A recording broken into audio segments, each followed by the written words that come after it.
get children who have learned nothing at all. Or there might be a scheme between parents and the schools. The parents take the voucher and they get a rebate of the school, which consists of one room and an office and no school at all. So there I think the state has an important task to fulfill. Otherwise, I don't think it will really work where there's too many possibilities of abuse. I think you have to regulate it, I think. Further questions? Yes, Christoph.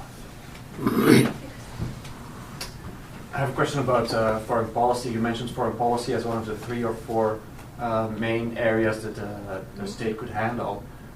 So my question is basically whether Liechtenstein is large enough to set a foreign policy and to have an impact on world politics, or whether that's an area similar to the economic regulation and the way it was handed over to the European Economic Area, whether that's an area that is better handled to some extent, at least at a higher level.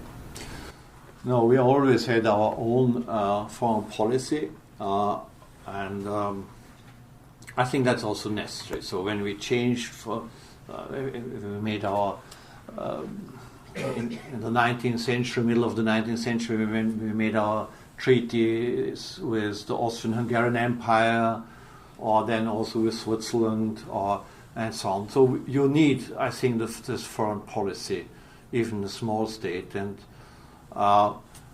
we have our, of course, we don't have embassies all over the world.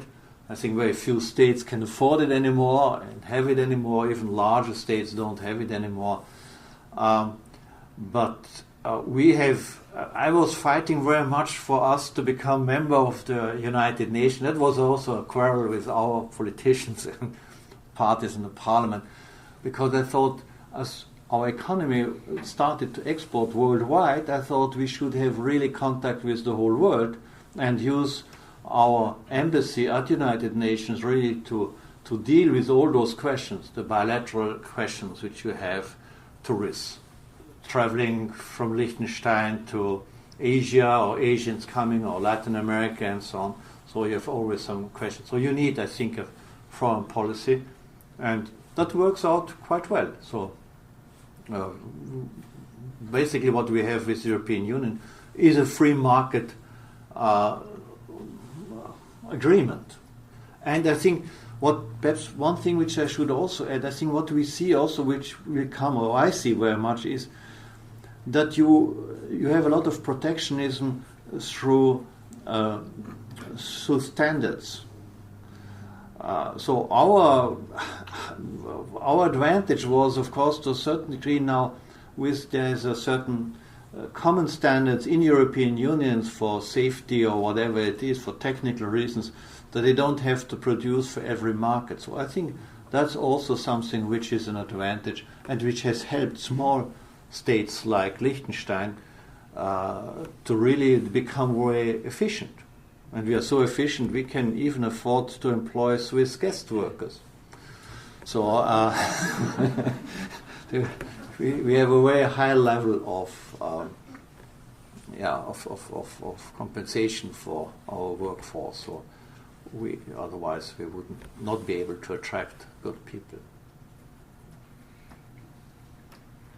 Further questions? Yes.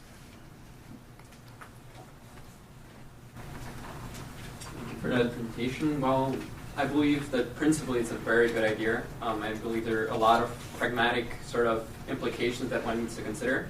Not going into them, but really sort of outlining the implicit assumption you make. And let's say that we actually do come to a world order where you have the world consist of small communities. Wouldn't you say, though, that what happens is that instead of those communities sort of competing among each other in an interrelated way, what happens is you have one community which now wants to starve another community in the sense that as it becomes bigger and more self-reliant, it can then take the resources away from another community. So what that in turn happens is you have larger and larger communities preying on smaller communities, in a sense that we see going on in today's international relations, when you have a couple of large countries successfully preventing smaller countries from realizing themselves, or even in the free market, where you have companies like Google, for example, taking over smaller startups and thus preventing innovation in those smaller startups. So truly actually establishing the role where you would have, wouldn't you then create the conditions needed for certain communities to overtake other communities and in turn actually negate your proposal? Well, that's a little bit what we have seen with Germany when they were against our very liberal, low-tax financial service industry with banking secrecy. And I have to add that we always gave up banking secrecy if there was any criminal things, which would also be criminal thing in Liechtenstein. But I don't see that really. I think that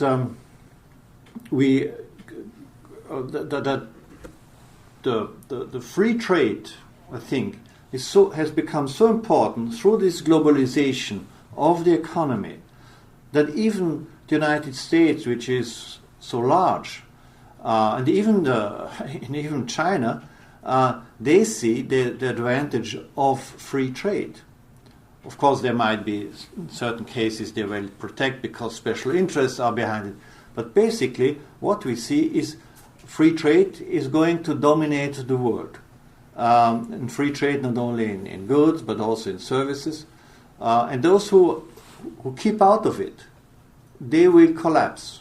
That was the reason I think also I see it coming quite early on in the late 70s when I looked at the success of Liechtenstein in the economy, which was against the prevailing wisdom at that time, and said, the larger the unit, the better economically you are. I tried to understand why did we take off in the 60s, in the 70s like that economically, and for me it was the free trade. And when I realized that, I realized also that those closed economies like the Soviet Union would sooner or later collapse.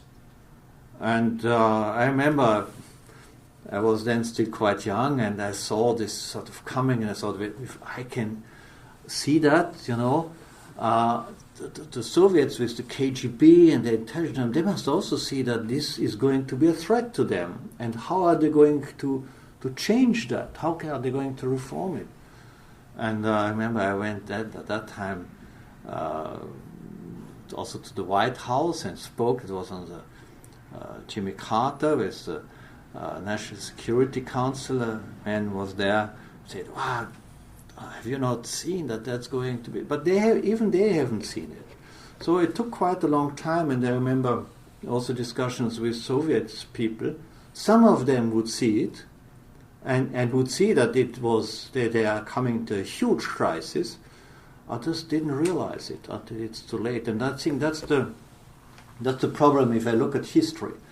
Very often you realize by far too late that you have fundamentally to reorganize the state, and then what happens, the state starts to collapse, or you have civil wars and there's chaos, and it can last for a long time, like with the fall of the Roman Empire, or now with the Soviet Union, and other things. You see that again and again, also the collapse of the Austrian-Hungarian Empire. Some of my ancestors were involved, tried to convince the emperor to make some reforms in the 19th century, but that was not possible. We were quite close to the Habsburg family. In fact, my grandmother is a Habsburg. So, and that, I think, is more the problem, I think, and that was also the reason why I wrote the book, because I thought to give their way a recipe how to reorganize large states so that they don't fall apart with all the consequences which are usually involved with that. Perhaps one more question behind you, Laura. Thank you. I was wondering, since you talked a bit about minorities, if you could comment on the current situation of minorities in Europe, especially the controversies over the Roma and also Muslim tensions. Yes, I think if you have really well, first of all, I think one has to read to see. Perhaps I go first worldwide. I think what we have to see, it will take a certain time, that we really have to secure human rights worldwide, because we are too small with the globalized world. We are affected by refugees wherever, so they go far distances. Also the Romas, which have been persecuted to a certain degree or discriminated against. So I think what I've seen, if you give also, let's say, Roma communities enough freedom and to organize themselves, it takes a certain time, but if you help them a little bit, also some of discriminated minorities in certain villages, if you give them a certain beginning where they can start, they take quite sensible decisions. I've seen it also I see it very often that in the small community, it's much easier to understand what works and what doesn't work. If you are a very large state, like California, which is very large, it's a big state compared to most states. If it would be independent, it's much more difficult to see through, because the whole thing becomes so complicated. In the small communities, you see much more the result of a decision. Then you can correct them again. I've seen that also with us and so on. People might think, no, we have to have this solution, and then they say, no, that doesn't work. Then they come back and decide the other way. So I think that's a learning process, and I think what we need, whole humanity, is still a learning process, because we have to adapt, and I think that's a big, big challenge. We had to adapt being hunter and gatherers to the agricultural world, the agricultural economy. Then we had quite some time to adapt. Then suddenly the industrial culture developed.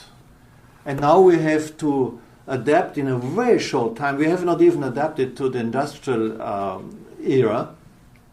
I think not even completely to the agricultural era to a certain degree. And now we have already the next step. So those changes, they go so rapidly, and therefore I see this the need that we bring humanity on a learning process, and they only will learn it, I think, if you have this transparency, and if you make them responsible themselves, so that you can say, okay, you have decided like this. I've told also our people, I was against it, but you voted in favor of that. Okay, that's your problem. And so on. But I think that's the way how it does. And if you can decentralize the whole thing, also in a state, inside the state, one community in Liechtenstein tries out this thing, it works. Oh, fine, it works. Okay, we take it over, or it doesn't work. So I think that's how I see we might in the third millennium come to a kind of new model, I think, and we have to adapt, I think, new models, because the nation state is over. It's over. Socialism is over. We have to come up with new models.